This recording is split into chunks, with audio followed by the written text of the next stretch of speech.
완전한 회복을 향하여 라는 제목으로 주신 말씀 전하겠습니다. 우리가 오늘 읽은 말씀은 베드로 사도의 설교의 후반부입니다.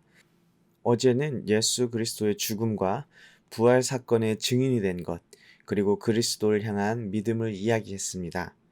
계속 이어지는 오늘 본문 가운데에서 베드로는 무엇을 강조하고 있을까요?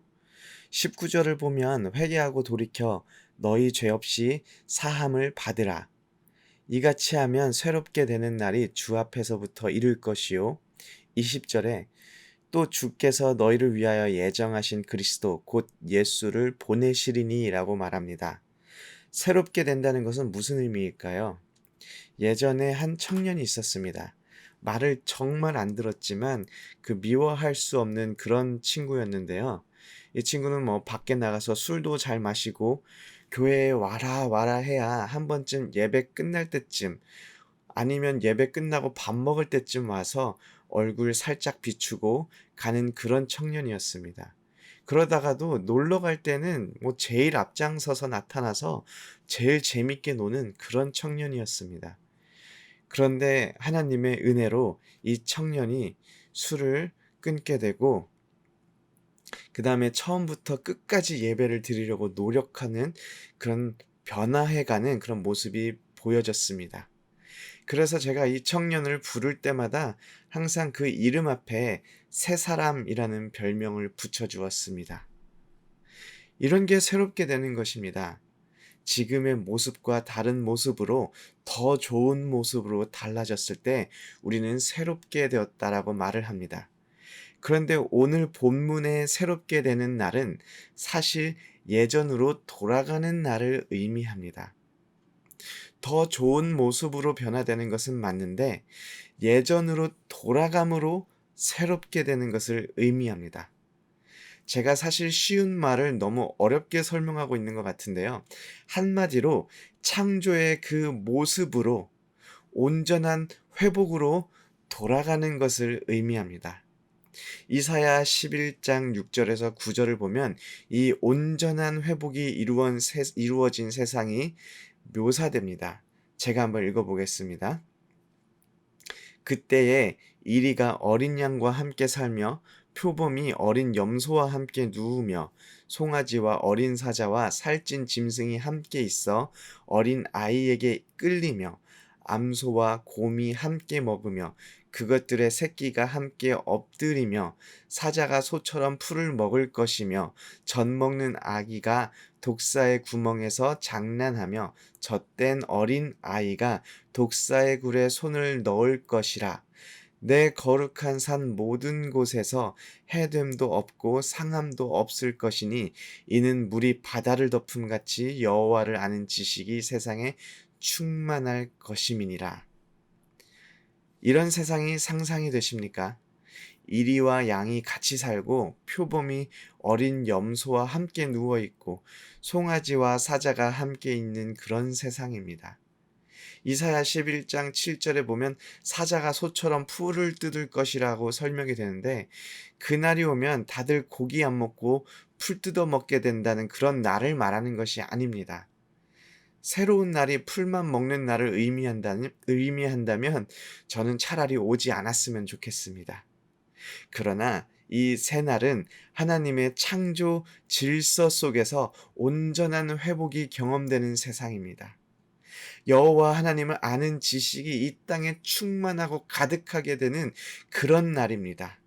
죽고 죽이는 그런 긴장과 두려움이 이어지는 삶에서 생존하기 위하여 치열하게 버티고 일해야 되는 그런 삶이 아니라 하나님께서 주시는 완전한 평화를 누리게 되는 그런 날을 말하고 있습니다.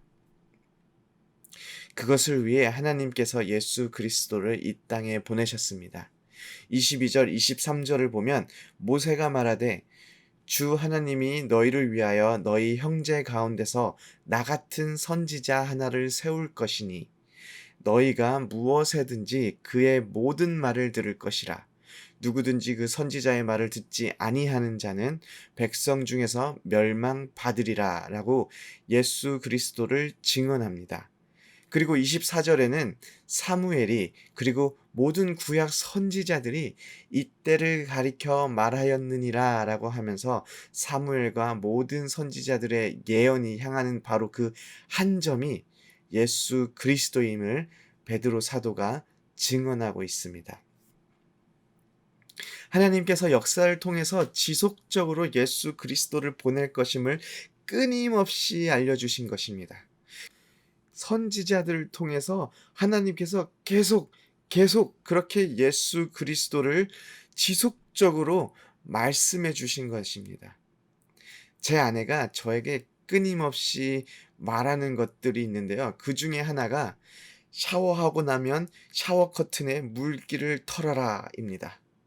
샤워 커튼을 깨끗하게 유지하겠다는 저의 아내의 아주 강한 의지의 표현입니다. 하나님도 마찬가지입니다. 예수 그리스도를 이 땅에 보내겠다. 내 독생자 예수 그리스도를 십자가에 죽게 하고 부활하게 하는 것으로 너희들의 죄를 씻어주겠다. 이 일을 시간 있으면 하고 없으면 그냥 말고 이런 것이 아니라 반드시 이루겠다라는 하나님의 강한 의지의 표현입니다. 왜 그럴까요? 우리를 포기할 수 없기 때문입니다. 우리가 멸망하게 되는 것을 바라볼 수 없기 때문입니다. 26절에 하나님의 강한 의지가 한 번 더 묘사됩니다. 하나님이 그 종을 세워 복 주시려고 너희에게 먼저 보내사 너희로 하여금 돌이켜 각각 그 악함을 버리게 하셨느니라. 오늘 본문은 회개하고 돌이켜 너의 죄 없이 삶을 받으라로 시작하였습니다.